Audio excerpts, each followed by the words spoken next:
Bienvenue dans Prima Insem et seconde partie, toujours en compagnie de Diana Salicetti, de notre 3000e amie Facebook, qui est là, Laetitia Diaz Costa. Bonjour, rebonjour. Bonjour. Toute sage, hein, toute sage. Ah oui, oui. Vous avez gagné le concours, c'est-à-dire que, je le rappelle, hein, vous êtes la 3000e invitée, donc comme promis, on vous a invité. On invitera la 4000e ou le 4000e ami d'ailleurs. Hein. Ça ne saurait tarder parce que je crois que nous sommes déjà, entre l'invitation que nous avons lancée à Laetitia, nous en sommes déjà à 3700 amis. Donc dans 300 amis, un nouvel ami sera là avec nous en fil rouge. On vous a présenté comme ami Facebook, mais qu'est-ce que vous faites par ailleurs d'ailleurs, tiens Laetitia? Je suis aide-soignante à la maison de retraite de Sarola. Ça se passe bien? Très bien. Oui, oui. D'accord, donc vous n'étiez pas loin d'Ajaccio. Alors on doit vous regarder à Sarola, non? Pardon? On doit vous regarder oui, à je Sarola. pense. Peut-être un bonjour. On va faire un coucou. Vous avez peut-être un bonjour à passer. D'accord. Et puis nos invités de la première partie qui sont toujours là, hein, Célia et Eric Ferrari, nos spécialistes Internet. Je suis ravi que vous soyez toujours là, que vous ne nous ayez pas quittés. Et puis une nouvelle arrivée avec nous, Juliette Jambel. Bonjour Juliette. Vous êtes directrice de l'agence de communication Hors Normes. C'est ça. Et vous utilisez beaucoup les QR codes. On les utilise quand il faut les utiliser. Parce que c'est une révolution pour le monde des communicants ou pas d'ailleurs? Ça nous apporte énormément de choses, oui. Donc on va voir avec vous ce que ça vous apporte, parce qu'il ne vous a pas échappé que depuis la première partie de l'émission, nous parlons des QR codes. Et nous allons continuer un petit peu jusqu'à 13h30. Mais avant cela, Diane, c'est l'heure de jouer. Oui, bien sûr. Allez. Retrouver mes cadeaux. Alors, aujourd'hui, pas d'archives, hein, puisque je me mets au goût du jour, je me mets à la page. Faute d'être une mobile note, je suis la tendance et je vous propose un jeu pas comme les autres. C'est un jeu qui va vous demander donc de faire preuve de capacité de compréhension de QR code. Nous y allons avec ce QR code, on va le voir à l'image. Voilà, et voici un QR code comme un autre, c'est-à-dire un QR code incompréhensible à première vue. Complètement. Mais si vous avez bien sûr un lecteur que vous pouvez obtenir assez gratuitement et assez facilement sur votre mobile phone, eh bien vous pourrez lire tout simplement la signification et surtout vers quoi renvoie et à quoi correspond ce QR code. Ah. Et oui. On va peut-être le remettre alors, parce que je ne sais pas si on a eu le temps de dégainer. Là. Il va s'afficher tout au long de l'émission, d'accord. Tout au long, mais il devrait revenir, hein, ne vous inquiétez pas, là vous devez penser qu'on vous a pris en traître, mais non, le QR code est là. Donc, si je prends mon smartphone, que je vais là-dessus, ça me renvoie quelque part, en quelques minutes, en quelques secondes même, et quand j'ai trouvé, j'appelle? Oui, Laetitia, vous allez d'ailleurs nous aider à parler de la marche à suivre. Oui, donc il vous suffit d'appeler le 0800 00 900 et c'est un numéro vert. 3 fois 0, hein, 000, voilà. Parce que moi aussi j'ai 00. D'ailleurs, vous n'avez jamais été gagnante, vous ne jouiez pas, vous vous contentez de regarder l'émission. Voilà, juste je regarde. Et d'être fan sur le site. Voilà. Le site d'ailleurs on va se retourner quand même vers Célia, hein. C'est vous qui animez le site. Ça se passe bien ce site Facebook ou pas, Célia? Ça marche très bien, oui. Le site a beaucoup de succès, les gens nous demandent régulièrement de pouvoir revisionner les émissions, participent aussi, font des propositions, nous encouragent, donc c'est vraiment quelque chose qui fonctionne très très bien. Et maintenant avec on va fabriquer un QR code tout à l'heure. On va fabriquer un QR code. On a encore plus d'amis. D'accord. C'est bon donc. Qu'est-ce qui a gagné? Non, on n'a pas dit qui avait gagné. Oui. Si vous avez réussi à déchiffrer ce QR code, eh bien vous nous appelez et vous allez gagner tout d'abord ceci. Ce sont des passes pour les premiers internationaux de Corse de tennis qui se dérouleront à Ajaccio, qui se déroulent puisque ça a commencé le 14 avril jusqu'au 22 avril à Ajaccio. C'est une manifestation de très grande envergure. Il y a 50 joueurs classés à l'ATP qui en font partie, bien sûr. Voici, donc ça sera pour vous. Ça vous permet d'accéder à toutes les parties que vous désirez séparer. Et puis ensuite, ce sera une invitation, on l'avait déjà fait jeudi dernier, une invitation pour 2 personnes à l'Altrouer pour la soirée Jean Dolesque, c'est-à-dire une soirée dégustation avec Simon Guérigny au platine, mais aussi Jean Dolesque, qui est le peintre, compositeur, interprète, qui sera là. On devrait en écouter un tout petit extrait rapidement, le temps que je vous présente le dernier cadeau.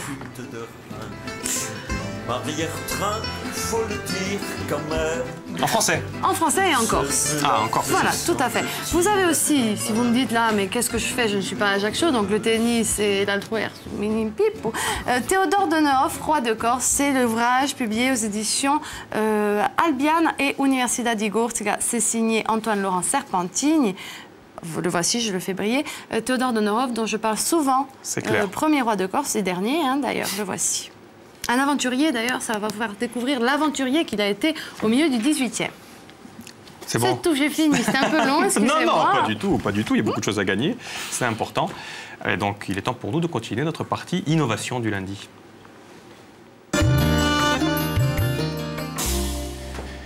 Et donc je me rapproche de la table des spécialistes, habillés en noir pour l'occasion, on a bien compris. Alors, nous avons quitté les téléspectateurs sur un problème un vrai problème, c'est comment lire ces QR codes, hein, le QR code pour les nuls. Avant qu'on vienne avec vous, Juliette, on va se retourner encore vers Eric et vers Célia. Parce que c'est bien beau là de lire mais moi si j'amène mon téléphone portable près de l'écran, là je ne sais pas le lire, hein, ce QR code. On va vous expliquer tout ça. Bah oui. Donc il faut télécharger en fait une application. Parce qu'effectivement, il faut que votre téléphone portable ait, comme l'a expliqué tout à l'heure Eric, un appareil photo. Il faut aussi une connexion Internet et il faut télécharger sur un site en fait, d'application une application qui va permettre de lire un QR code. Une fois que vous avez ces 3 choses, vous pouvez lire sans problème les QR codes. Donc là, on voit quelques liens où on peut télécharger justement le lecteur. On les trouve comment ces liens, Eric, de toute façon? On met lire QR code sur un moteur de recherche, oui, on a tout? Oui, sur Google, sur votre moteur de recherche préféré, vous mettez QR code lecteur. Mais pourquoi il y en a de différents? Qu'est-ce que ça fait? Il y en a de différents parce que, d'abord... Les smartphones ne sont pas les mêmes. Les smartphones n'ont pas le même système d'exploitation. Donc, vous allez devoir, selon le type de smartphone, télécharger une appliquette ou une autre en fonction de sa disponibilité. Il y en a 3. Donnez-les, oui. Voilà, alors si c'est iPhone, ce sera l'iTunes. Si c'est un Google Phone, ce sera l'Android Market. Et si c'est un BlackBerry, je ne sais même plus ce que c'est le supermarché en gros d'applications de BlackBerry. Mais bon, les utilisateurs de BlackBerry le sauront. Mais comme on voit un certain dédain dans votre voix hein, pour les utilisateurs de BlackBerry. Quand même, il y a une grande majorité. Mais comme on l'a dit tout à l'heure, il est bien évident que même des petites appliquettes de constructeurs comme les constructeurs les grands constructeurs suédois ou japonais, ont aussi des petites appliquettes qui permettent de lire les QR codes. Alors, juste, je voulais faire une parenthèse sur le sujet pour vous recommander quand même un site à tous les mobinautes qui auraient le souci de télécharger des applications, et notamment des applications qui touchent à tous les domaines, d'ailleurs, de la culture, de la recherche, et qui sont fabriquées en France. C'est le site proximamobile.fr que j'ai téléchargé sur le micro-ordinateur devant moi. Et donc, ce site Proxima Mobile offre un panel d'applications très très large. Et ce panel est labellisé par le ministère de la Recherche et le ministère de l'Industrie. Donc, allez voir sur ce site des applications extrêmement intéressantes, pour la plupart gratuites, et qui aujourd'hui vous permettront d'accéder à des milliers de services en ligne. C'est assez intéressant de voir ce portail des services aux citoyens sur téléphone mobile. Je crois que c'est une adresse qu'il ne faut pas négliger et pas oublier. Vous parliez... On a une petite vidéo pour expliquer tout ça, au cas où on n'aurait pas compris. On la regarde alors. Comment on fait pour lire un QR code? Pour lire un QR code, on a besoin d'un téléphone portable. N'importe quel téléphone portable? Non, il faut que le téléphone ait 3 choses. Premièrement, il faut qu'il ait un appareil photo. Deuxièmement, il faut qu'il soit connecté à Internet. Troisièmement, il faut qu'il y ait un petit logiciel qu'on dit application, lecteur de QR code. D'accord, c'est beaucoup plus clair. Mais depuis tout à l'heure, vous parlez de mobinautes. Et c'est important de parler de mobinautes. Même Diane l'a utilisé, parce que je crois savoir que d'ici quelques mois, il y aura plus de mobinautes que d'internautes dans le monde. C'est cela, Célia? D'ici 2013, en fait, il y aura davantage, effectivement, de mobinautes que d'internautes. Puisque ça correspond aux usages, je vous l'ai dit tout à l'heure, le marché est en pleine expansion. Aujourd'hui, c'est 3 smartphones achetés contre un ordinateur. Donc mobinaute, c'est celui qui surfe sur son mobile. Exactement. C'est un utilisateur nomade, en fait. Et ça vous interpelle, j'imagine, en tant que directrice de boîte de com, c'est de voir qu'on ne communique plus, finalement, que par ordinateur, c'est cela? Tout à fait. Vous avez réorienté votre stratégie alors? Non, alors en fait, une des spécificités d'Hors Normes, c'est que d'abord, en amont, on établit la stratégie de communication d'un client et ensuite on déploie des moyens tactiques. Aujourd'hui, le QR code, effectivement, est un moyen tactique, mais on n'utilise pas de manière systématique pour tous nos clients. Si les clients en ont le besoin, on va leur préconiser. Maintenant, ça ne doit pas du tout être un réflexe à appliquer bêtement à chaque fois. C'est pas systématique. Tout à fait. C'est comme le QR code n'est pas systématique, ça peut être aussi un mauvais escient, au final. Exactement. Il ne servira à rien. Alors, où est-ce qu'il sert ce fameux QR code pour vos clients et où est-ce qu'il ne sert pas alors? Alors, le premier exemple que je pourrais vous donner, qui est l'un de nos clients, qui est la compagnie aérienne Air Corsica, qui a un site qui est... Enfin, le site web est très, très important dans la stratégie de communication d'Air Corsica. Et c'est vrai qu'on voudrait inciter les voyageurs à utiliser de plus en plus ce site web. Donc, on peut le voir là, on peut le voir sur l'écran aussi. C'est-à-dire que dorénavant, dans le cadre de notre partenariat avec Air Corsica, on a validé ensemble sur tous les supports de communication de mettre en avant ce QR code pour, par exemple, lorsque le voyageur est dans l'avion ou dans la salle d'embarquement ou qu'il a ramené, par exemple, le support Aria chez lui, en regardant une pub pour, je sais pas, un nouveau vol, par exemple, vers Rome, il va pouvoir flasher le QR code et aller directement sur le site et acheter son billet directement sur le site Internet. Ça s'appelle le M-commerce. Ça s'appelle le M-commerce. C'est le mobile commerce. Et c'est une révolution, le M-commerce? Bien sûr. On peut acheter partout. Hein, voilà. Puisqu'aujourd'hui, en fait, les gens, il y a de plus en plus de gens qui ont, donc on l'a dit, de smartphones, et il y a de plus en plus de gens qui achètent directement en ligne. Alors ça peut être pour passer le temps, ça peut être parce que c'est plus pratique, peu importe les raisons. Aujourd'hui, il y a une réalité, c'est que les gens consomment de manière mobile. Donc là, aujourd'hui, le QR code, ça apporte une solution. C'est la première fois depuis le HTML où on n'a plus besoin, pour aller sur un site, d'avoir un clavier et d'avoir un ordinateur. Vous êtes dirigé directement vers un site. Donc, en gros, c'est l'environnement qui devient intelligent et qui se met au service des utilisateurs mobiles. HTML, on rappelle ce que c'est peut-être, Eric, hein, parce qu'effectivement, il y avait HTML. HTML, c'est le format texte que nous avons dans un ordinateur, c'est cela? Oui, c'est l'hypertexte langage. C'est le langage de l'hypertexte et c'est le langage qu'utilisent tous les sites web aujourd'hui. D'accord. Et donc, le QR code, c'est vraiment une révolution par rapport à ce système HTML? Non, les deux choses se complètent. L'un renvoie sur l'autre. Le QR code, en fait, c'est un outil comme celui-ci, hein, qui est dédié au mobile et qui permet de référencer des informations enrichies. Donc, on l'utilise maintenant en combinaison avec le web, de façon à orienter finalement la personne qui a un mobile dans les mains vers une promotion, vers un site. C'est le cas de Air Corsica. Alors on l'a vu avec Air Corsica, mais il y a d'autres exemples, j'imagine, Juliette. Bien sûr. En fait, l'idée de ce QR code, c'est vraiment d'apporter quelque chose en plus au public de la publicité. Donc là, on l'a vu effectivement pour Corsica. On a fait également un autre site qui est pour la Semaine napoléonienne, qui est un événement qui est organisé par la ville d'Ajaccio, que vous pouvez voir également sur l'écran, qui aura lieu au mois de juin, qui est un événement très riche avec un programme sur une semaine très très complet. Dans Corse Matin, on aura une page qui présentera cette Semaine napoléonienne. Maintenant, on ne peut pas tout mettre.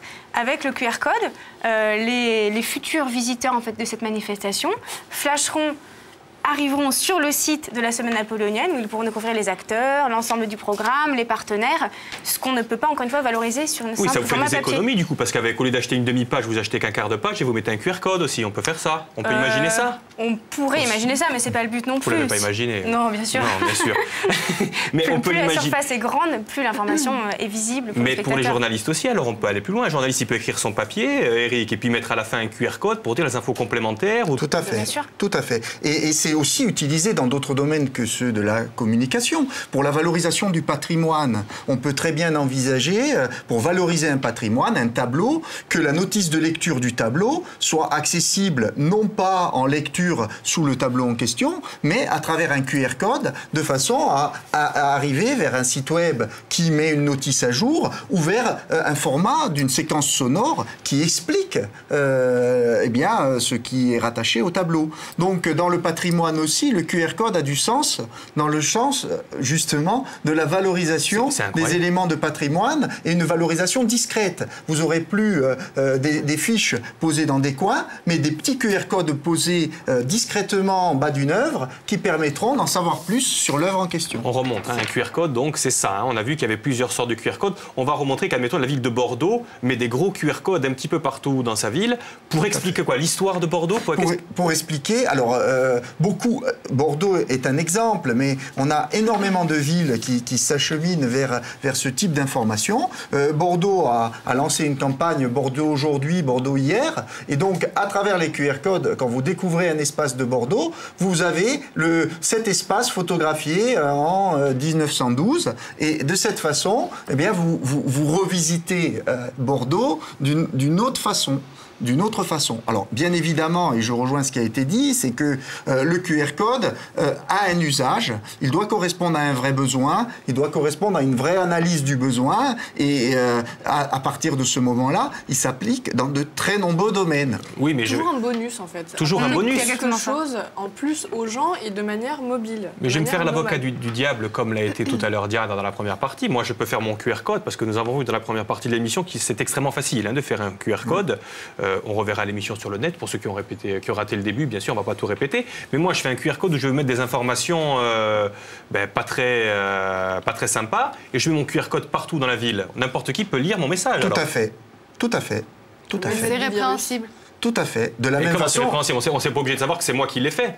Non, mais tout à fait. De la même façon que quelqu'un peut éditer des affichettes et les placarder un peu partout. Des corbeaux, c'est pas avec le QR code qu'ils existeront plus.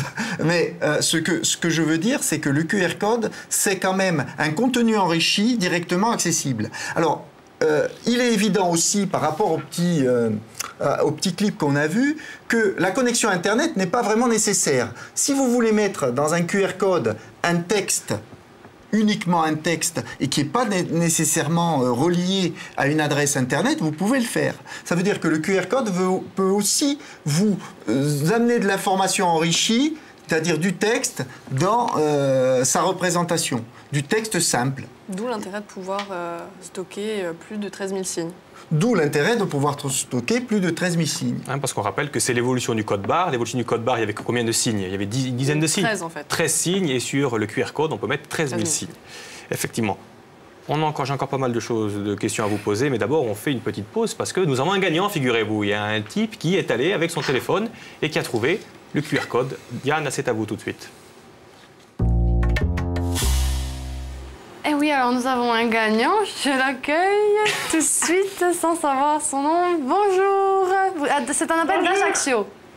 C'est Alexandra. Alexandra de Luciane. De Luciane. Excusez-moi. Bonjour Alexandra. Bonjour. Comment ça va? Ça va bien, merci. Bon, vous nous appelez Luciane et que faites-vous? Vous travaillez directement là-bas?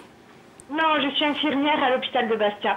Bon, très bien. Vous pouvez passer un coucou à Laetitia, alors vous êtes collègues, en quelque sorte. Non. Vous travaillez dans le même domaine, dans le domaine médical, quand même. Oui, oui. Bon. Alors, Alexandra, vous êtes sur la commune de Luciane. Qu'est-ce que vous faites? Vous êtes en pause déjeuner? Eh oui, je reprends à 14h. Bon, très bien. Est-ce que vous connaissiez les QR codes? Est-ce que vous êtes coutumière du fait? Vous les lisez au quotidien?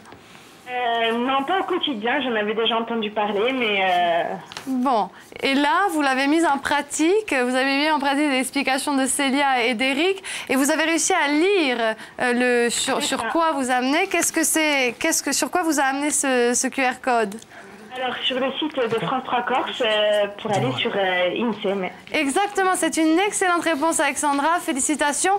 Alors, comment je vais faire? Je crois que les invitations sur Ajaccio, ça ne vous tente pas trop, non? Non, pas spécialement, ça fait un peu loin. Bon, est-ce que vous avez des amis, du moins, que vous aimeriez gâter en leur faisant profiter, je sais pas, des passes pour le Corsica Tennis Open? Oui, bien sûr. Bon, ben on en parlera hors antenne, comme ça, vous pourrez totalement faire profiter, je sais pas, un cousin d'Ajaccio, ou un ami ou une amie. Et moi, je vous envoie Antoine-Laurent Serpentine, Théodore Deneuve, Roi de Corse. D'accord, merci, c'est gentil. Bon. Et vous avez vu, Diane, qu'il y a le QR code sur l'affiche du tournoi de tennis. Donc, effectivement, ils sont totalement à la page. Ils sont à la page, oui. Bon, sur ce livre, il n'y a pas de QR code. Antoine-Laurent Serpentine, je vous l'envoie à Luciane. D'accord. Vous avez peut-être un petit message à faire passer, non, Alexandra? Oui, je fais un coucou à mon compagnon, mes grands-parents et ma mère. Bon, je suis certaine qu'ils vous reconnaîtront, Alexandra de Luciane. Et moi, j'ai une question aussi, Alexandra. Est-ce que vous allez sur le site de temps en temps, sur notre... Oui, régulièrement, et tous les midis, je suis votre émission. Et est-ce que vous êtes amie de l'émission? C'est la première fois que je joue. Oui, première fois, ça a été la bonne. Est-ce que vous êtes amie ou pas? Non, pas encore. Ah. Non. Alors, si vous attendez un petit... Il y avait la 3000e amie qui a été invitée, du coup, je vais tenter ma chance pour être la 4000e. Ah ben voilà. Vous avez les bons réflexes. Eh bien, écoutez, Alexandra, on vous fait de gros bisous. À bientôt. Merci, à bientôt. Bonne journée, très bonne journée. Au revoir. Au revoir. Merci, au revoir. Eh bien, on continue, nous, hein. On continue si vous le voulez bien. Je crois qu'avant que je vous pose moi-même les questions, il y a des gens de la rue, comme je dis à chaque fois, qui ont quelques questions à vous poser. On va commencer avec la première question. Est-ce que le QR code va marcher de pair avec le code barre ou va-t-il tout simplement le supplanter? Non, c'est deux usages qui sont différents. L'un va vivre à côté de l'autre. En l'occurrence, donc, le code barre va subsister. D'ailleurs, les lecteurs, aujourd'hui, intègrent souvent le lecteur de QR code et lecteur de code barre. Et en fait, ces lecteurs vous offrent une fonctionnalité supplémentaire, c'est qu'ils vous ramènent, quand vous lisez les codes barres, à des comparateurs de prix. Donc, c'est très intéressant, ces petits lecteurs de QR code, qui ne sont pas seulement des lecteurs de QR tels qu'on les a générés, mais aussi de code. On rappelle ce que ça veut dire QR quand même, hein, avant, parce que... Answer. Ah non, quick response. Hein, en fait, le code barre, c'est extrêmement ciblé, l'usage. C'est pas la même chose que le QR code qui va apporter un message supplémentaire, va apporter un bonus. Là, c'est vraiment, comme Eric le disait, un comparateur de prix. Vous faites vos courses, quel est le produit le moins cher ou qu'est-ce qu'il y a dedans, mais ça s'arrête là. Il n'y a pas d'infos supplémentaires. Puisque le code barre est normalisé aussi dans la forme et dans l'information qu'il porte, puisqu'il porte une référence de produit. Alors que le QR code, il est complètement... il porte des informations complètement différentes les unes des autres. Sauf que le QR code, on a bien vu qu'on peut le faire soi-même, on n'a pas besoin d'une agence de communication, logiquement. Bien sûr que non. Non, vous pouvez tout à fait le faire très très facilement. Pour rebondir sur ce qu'on disait sur les packaging, des produits par exemple alimentaires, le QR code, on peut avoir accès à un jeu où en flashant, on peut participer pour gagner des choses différentes. On peut avoir accès aussi sur un site événementiel où on peut valoriser, par exemple, la composition du produit. On peut apporter plein de choses très diverses. Vous, votre rôle en tant que d'agence de com, c'est plutôt de dire un petit peu tout ce qu'on peut faire avec un QR code. Exactement. C'est plutôt ça, c'est d'apporter des idées. Donc vous nous disiez tout à l'heure, on a vu, hein, vous nous avez renvoyé sur des sites, mais qu'est-ce qu'on peut faire aussi avec... et où est-ce que ça ne sert pas alors un QR code? Alors c'est vrai que l'utilisation principale, c'est pour un site internet. Maintenant, on peut aussi télécharger une musique. Exemple, on est dans un magasin de disques. On va pouvoir, en flashant une affiche, avoir accès à le nouveau morceau de tel ou tel groupe. On peut aussi, et c'est le cas... notre manager web, alors Norm l'utilise dans sa signature mail, ou si quand je reçois son mail, je vais flasher sa signature et ça va directement, automatiquement l'appeler. Donc je vais me retrouver en ligne avec lui. On peut, sur une carte de visite aussi, c'est beaucoup utilisé. Vous l'avez peut-être dit en première partie. On peut répéter. D'accord. Directement, on va enregistrer la fiche du contact dans son téléphone. Donc aller sur un site internet, c'est bien, mais on peut faire le BABA. D'accord. Allez, une autre question. Oui. Pardon, en stratégie com, toujours pour ce qui est des produits ou autres, dans le Morbihan, ils ont mis des QR codes sur des vaches. Justement, pour jouer, les gens qui passaient dans le train pouvaient flasher les codes qu'il y avait sur les vaches, on peut le voir là sur l'ordinateur. Attendez, du train, on arrivait à flasher le de la vache. C'était, j'imagine. C'est l'écran qui est sur l'ordinateur quand on a un plateau. On a la vache qui a été taguée et en gros, ça redirigeait vers le fabricant de fromage et vous pouviez gagner un fromage. Ça se met n'importe où. Moi, je ne tague pas les vaches. Non, mais enfin, c'est une super idée, ça. Oui, c'est une très bonne idée. Oui. Et il y a beaucoup aussi de QR codes sur des t-shirts, donc de campagnes aussi de promotion. Je suis célibataire, on peut le mettre en QR code. Exactement. Je suis marié. Exactement. Et puis d'autres messages, bien sûr. Allez, une autre question de la rue. Est-ce plus de l'information ou finalement un moyen de faire de la publicité? Les deux. Les deux. Oui, vraiment, les deux utilisations. Mais on n'a pas encore tout exploré d'ailleurs, tout ce qu'on pouvait faire avec c'est les balbutiements. On n'est qu'au début et la plupart des gens qu'on interroge savent à peine ce que c'est, donc on découvre c'est tout le paradoxe, puisque ça a été créé en 1994 au Japon et dans les années 2000, ça a connu un vrai essor là-bas.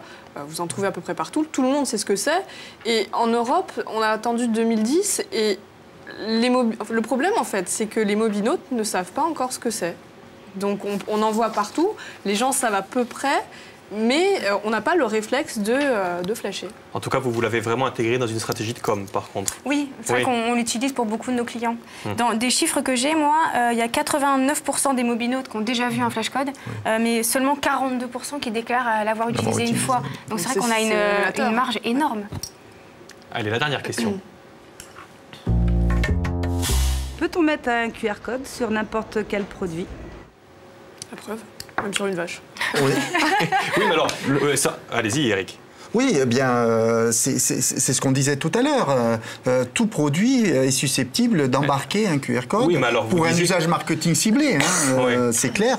Mais vous avez dit qu'il y a des stratégies où ça ne sert à rien, un QR Bien code. sûr, c'est Par ce qu'on dit exemple, tout à alors, parce que là, on a l'impression que tout le monde va se précipiter pour sortir. Non, mais il faut pas. Maintenant, tout le monde a un site internet. Maintenant, ce site internet ne doit pas être valorisé systématiquement par un QR code. On a certains de nos clients pour qui on fait un site internet, mais nulle part n'est mentionné un QR code, parce que ça n'a aucun intérêt. Ou sinon, il peut y avoir des clients qui ont 2 sites internet, un site principal et puis un site plus événementiel, qui a une durée de vie plus ou moins longue. On ne peut pas écrire les 2 URL sur l'affiche ou sur l'annonce presse, parce que sinon on perturbe et le spectateur ne sait pas où aller. Donc souvent, ce qu'on fait, c'est qu'on en écrit une avec les lettres www noir sur blanc, et l'autre, on a ce QR code, et comme ça, l'internaute peut aller choisir soit de flasher, soit de retenir l'URL, sachant qu'après, nous, derrière, on fait en sorte que les 2 sites communiquent l'un entre eux pour qu'on crée du trafic sur les 2 supports. Mais on a les 2 qui sont clairement mis en avant. Oui, moi j'avais une question. Je me demandais si vous n'avez pas l'impression qu'il y a des générations qui sont totalement larguées. Bon, moi, pour ma génération, mais est-ce qu'il n'y a pas des générations qui sont un petit peu privées de QR code et à partir d'un certain âge, finalement, le QR code, on ne va pas l'utiliser?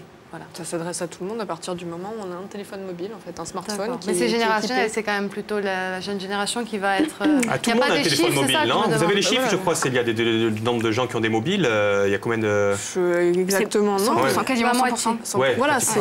Tous les âges. Aujourd'hui, on a une pénétration qui est assez énorme du mobile. Hein. Ensuite, la question des usages, c'est vrai que on peut qualifier aujourd'hui de l'usage d'un QR code comme un usage entre guillemets avancé. Mais on peut supposer aussi que ce sont des usages qui vont très très vite se banaliser. Donc l'idée aussi, à travers les émissions comme celle-ci, c'est de sensibiliser les gens à ces icônes de façon à ce qu'ils se questionnent quand ils les voient. Et puis qu'ils se disent, tiens, si je télécharge facilement mon lecteur et que je vois un peu ce que ça donne, eh bien, je peux découvrir d'autres environnements. Alors évidemment, il y aura des gens qui seront exclus de ce type d'usage. De toute façon, la fracture numérique, on avait eu l'occasion d'en parler. Je crois que je vous coupe un petit peu parce qu'il y a un téléspectateur qui nous envoie une question. Qui contrôle les QR codes affichés dans la rue? Personne. Personne au vrai sens du terme. Par contre, le contrôle, il est de fait. Si vous voulez, quand vous voyez une affiche assortie d'un QR code, vous pourrez penser quand même, on parlait du tennis tout à l'heure, d'un tournoi de tennis, on voit un QR code associé. Évidemment, c'est la boîte de com qui le contrôle. Donc on peut supposer que le lien est le bon. Par contre, effectivement, après, des gens peuvent s'amuser. Hein, peuvent aller sur l'affiche et mettre un QR code sur le QR code en question pour aller et dévier sur d'autres sites. Mais ça, c'est un peu la vie de ce type de médias. E ad una questione per Eric, e QR code e lingua corsa, allora c'è una lei o mica? Ci vorrebbe. Voilà, cercheremo il QR code in corso, che di noi è importante. Può essere una maniera. Può essere una maniera, esattamente. Vous vouliez ajouter quelque chose tout à l'heure, non? Oui, je voulais dire que justement pour les générations qui seraient moins touchées par le QR code, au début, ce qui se fait encore de temps en temps, on ajoutait une petite légende. Flasher ce code avec votre téléphone ou télécharger l'application.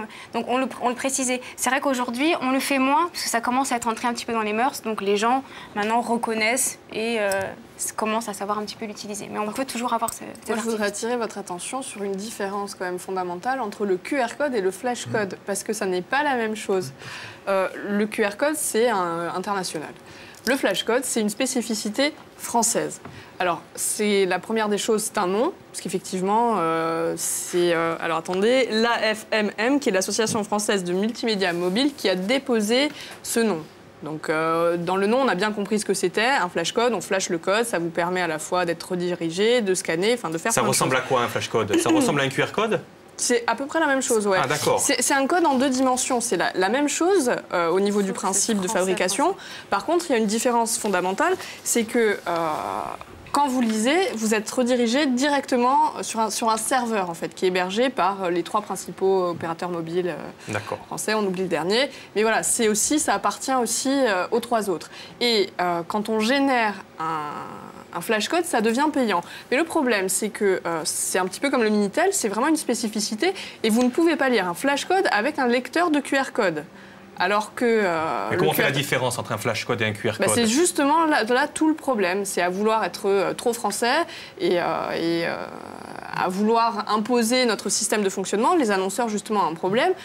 S'ils doivent choisir entre le flashcode et le QR code, on va systématiquement choisir le QR code. Parce que le flashcode, c'est vraiment pas pratique. C'est voué à disparaître, de toute façon, le flashcode, non, Eric C'est sur des usages un peu plus ciblés qui veulent vraiment garantir et authentifier les données générées. C'est ce dont on parlait. Le QR code, chacun d'entre nous peut le faire. Avec le flash code, c'est beaucoup plus normalisé. Donc, ça permet de garantir aussi des données plus fiables.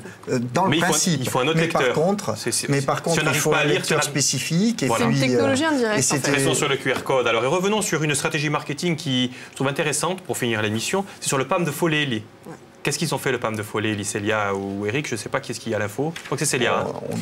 Tous les deux. En fait, ils ont fait l'animatrice du PAM pour expliquer, à demander aux enfants de dessiner avec le professeur d'art plastique des QR codes qu'ils ont mis en image pour pouvoir afficher. Donc on les a, voilà. Ça ressemble à ça, c'est une belle initiative. Et ce sont les enfants qui ont fait ça. Donc c'était à la fois pour expliquer et montrer qu'un QR code aussi, ça peut devenir quelque chose d'artistique. Si on les flash, ça marche? A priori, oui. Ah oui.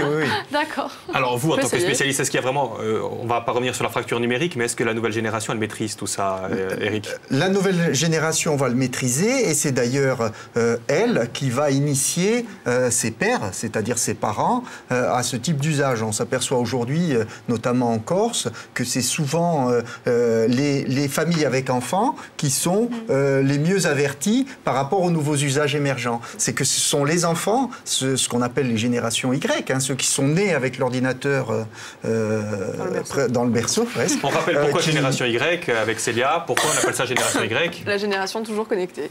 Et non, parce que quand elles écoutent toujours de la musique et ça fait le fil comme ça.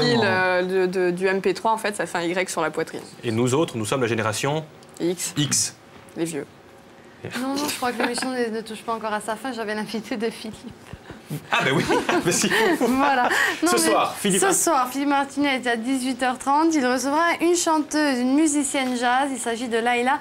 Elle a quand même été nommée Laïla meilleure artiste jazz de l'année par Télérama. Elle sera ce soir à 18h30 sur VST. Et puis ça me permet de dire aussi les invités que nous aurons demain. Vous disiez que les QR codes c'était pas automatique, mais demain on va parler des antibiotiques et dire que c'est pas automatique. Au contraire, danger avec les antibiotiques. Nous recevrons un infectiologue, Bernard Castan, qui sera là tout au long de l'émission, qui va nous expliquer pourquoi les antibiotiques sont en danger, pourquoi il ne faut pas en abuser. Bref, une émission éminemment intéressante. Les émissions seront diffusées chaque jour à 8h20. Dites-moi, Célia. Sachez qu'aujourd'hui, sur les boîtes de médicaments, automatiquement, vous avez un QR code. Et la boucle est bouclée. Tout se rejoint. Et la boucle est bouclée. En tout cas, je vous remercie tous infiniment. Bon retour chez vous dans votre boîte de com. Merci infiniment, Laetitia, d'être venue. La 3000e pour la vie. Vous serez la 3000e amie Facebook. Je suis ravi en tout cas que vous nous ayez accompagnés. Merci à vous. J'espère que vous avez appris beaucoup de choses. Oui. Ça a été un plaisir en tout cas pour nous de vous recevoir. C'est toujours aussi un plaisir de vous revoir demain à partir de midi sur ce même plateau. Passez donc une excellente après-midi et à demain. Au revoir.